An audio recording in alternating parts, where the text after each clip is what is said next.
Hi, my name is Matt and I'm from the Freem Ghostbusters, and for this particular video you'll have to forgive the low production values compared to some of my other videos. I'm a dad now, which means I have virtually zero time whatsoever, so I'm sat in the kitchen. I've got my baby monitor, I've just had to clean up some baby vomit. And so my wife is trying to put her to sleep, and she's not going to sleep. Anyway, that's not what this video is about. This video is about the Hasbro Plasma Series Spengler wand, which I've got right here. I've actually got two of them. The other one is upstairs. There's been a load of unboxing videos already. I did consider dressing up and then doing an unboxing, but I kind of thought, what's the point? Other people have done unboxings better. The guy from Ghostbusters News, for example, has done a fantastic video. But what I do want to go through is potential mod opportunities, what you can do easily, and what you can't do easily. Again, low budget, low production values video. I'm just going to turn the camera and point down at it. You'll have to forgive, what's this? Baby sunscreen bubbles. This is what happens when you become a parent. As you can see, I shall turn it slightly for the camera. Here is this. It's really good, actually. If you look at some comparison photos between this and the screen use prop, it's very, very accurate. Actually, I think it's more accurate here than in the photographs they used when they advertised it back in January time, I think, when the kind of grip here was a more solid brown. It is a faithful... I say faithful, I haven't actually seen the film yet, but I presume it's a very faithful representation of the screen used one, and my cat's just come in now, so that's even more background noise. And it includes some really cool features like there's bubbling underneath the paint to look like rust. That's really cool. It has this kind of wrapping here as well, and you can't really see, but the finger grip at the end, oops, I'm picking the whole thing up, is bent, and it's bent just like the one in the film.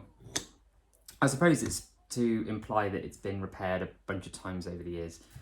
But let's just switch it on and have a look through the modes quickly before I talk about potential opportunities. Shush cat. So there's a startup sequence. There are two switches here. There is a... let's turn the camera.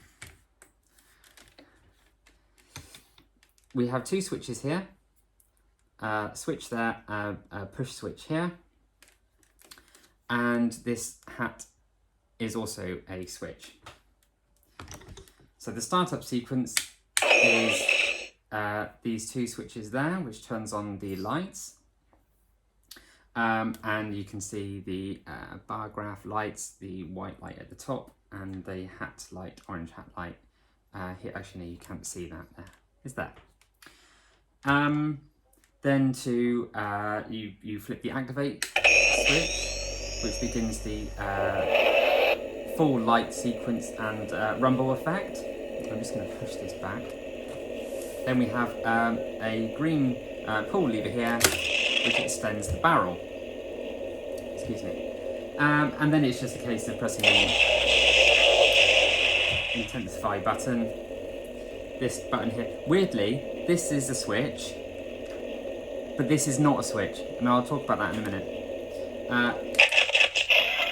There is the slime mode from Ghostbusters video game. Ice.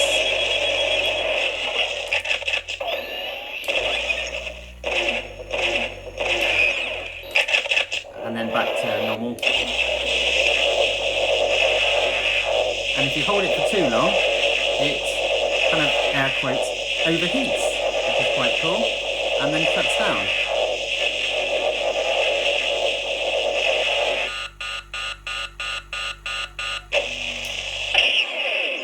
And then the whole lot shuts down. The whole switches, you have to turn the whole lot off in order to reboot. Loads of other people have already done videos on the features and functions, so I want to talk about the things that I don't necessarily like and are room for improvement. So we'll start with the end. Okay, yeah, let's start with the end. These are just plastic banjos. I've got here a bunch of Ghostbustery brass clip-art parts and banjos. This isn't a banjo, but for the sake of it, this video. So I'm thinking I can replace these with genuine brass ones. That's going to be a possibility for both of these two, because these are quite naff. This is quite naff paintwork, to be honest. It's clearly just been brushed over black plastic. The thing that really annoys me about the Spengler wand is that this orange hat here is a switch, and this, which is what should be a momentary switch, like this, should be there, is not a switch, it's just nothing. It's just completely solid nothing. So what I'm going to do, and this is an extremely budget modification, is we take a fine profile hex nut, and I'm just gonna probably glue it just over the top to instantly make that look like a real switch. I don't know. Maybe you want to do the same. It was just an idea.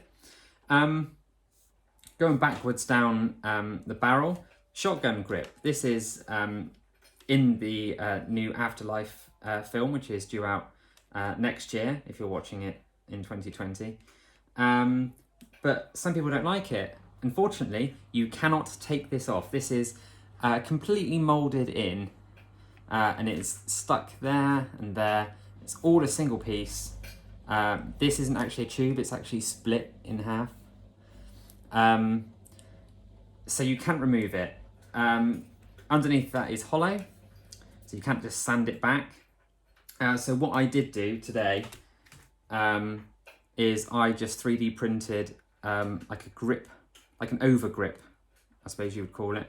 This is just version 2. The one I did yesterday wasn't quite right.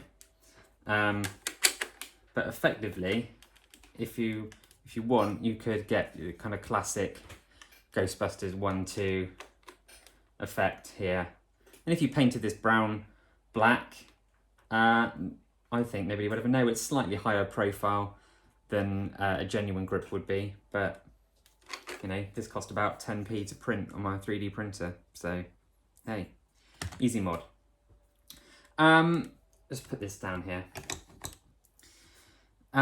There are some real metal knobs and switches, which is really cool. This actually intensifies the volume and rumble function. You can turn it up and down. It feels like it's machined out of aluminium. Quite cool to the touch. There's another metal knob here which doesn't do anything. The fake clipart has a nice metal top, but this is really naff, plasticky, horrible stuff. I've got another Neutrona wand here that I made from a kit, and this is a resin cast, and that looks much better. So I think that lots of people are going to want to replace this with, at the very least, a resin cast replica, or if you're lucky enough to get hold of a genuine clipart, then stick one of them on. The Spengler one has a R331. Other Neutrona ones have 701s. I think somewhere in the garage I might have a 301, but it doesn't have the same top, so I don't know. I have to think whether or not I want to put that on there. Working backwards, other potential mods. This grip. So this is interesting.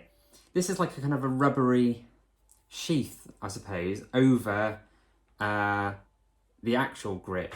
But I say, Jason from Ghostbusters News tried to look underneath to see if there was anything under there, but mine I think is a tighter fit than maybe his, because I can't see anything. I have no idea whether or not that is emptiness under there or not. So take it off at your peril. It may be hollow underneath. If it is, hey, you could always just 3D print, you know, another piece to, you know, slot in there. I don't know. Shouldn't be too difficult. The rest of it actually is pretty good. Oh yeah, another thing I was going to do. I've got these barbs. These are clip-hard hose barbs, and I was going to replace the hose at the back, just made of silver. Well, not made of silver. It'd be steel. I want to put the real brass barbs in there because I think that will look quite cool. But I probably will need to get another hose because I think it's super glued in. So you can't easily remove it. What else am I going to do? I don't like the silver paintwork. So there's like a silver paint to look like it's the paint's come off and had you know, flakes of paint have come off, exposing the metal underneath. But it's a mass-produced toy and looks a bit pap. So I already did some experiments underneath on a piece of silver with some cotton buds and some isopropyl alcohol, not to be confused with IPA Indian Pale Ale. I think if you drank this whole bottle, you probably would turn into a free-floating, roaming vapour yourself. So I'm going to remove completely this silver effect paint and instead use a similar technique that I did on this one with a product called Rub and Buff. So you can see here how that looks like it's genuinely the, you know, metal showing through, as opposed to this sort of childish silver crayon effect that they must have done in the factory. I think that's probably all I am planning to do. There's a lot of modability here. Oh gosh, I can hear my baby crying. People are going to want to change this kind of Dixie cup bracket for V-hook bracket to fit on various packs. My actual Proton pack is just made of foam, so it weighs, the whole thing weighs less than this does, so I think it would fall apart if I actually hang it off it for real. But it does come with an S-hook, which means you can hang it off a belt. So that is fantastic news. I think that's all I want to talk about for now. This is the Hasbro Plasma Series Spengler one. It is less than £100. It cost me £89. So I've got two of them, and it is fantastic. You can't even get some light kits for the price that you can buy this whole thing. And if you don't want to mod it and you want to keep it as it is, I think it looks fantastic. But if you want to mod it yourself, I think it's quite easy to mod. I haven't even taken it apart yet, and already I can see really easy things to mod. If you do need to take it apart to access like nuts to go keep stuff in place, it doesn't look too difficult to do. Guy from Ghostbusters News, you do have to drill out these kind of screw protectors to get that bottom section off. And once that bottom section is off, I think it's quite easy to dismantle. So that's it for now. I am going to put this away, sadly, because I have parenting duties to do. Bye bye everyone.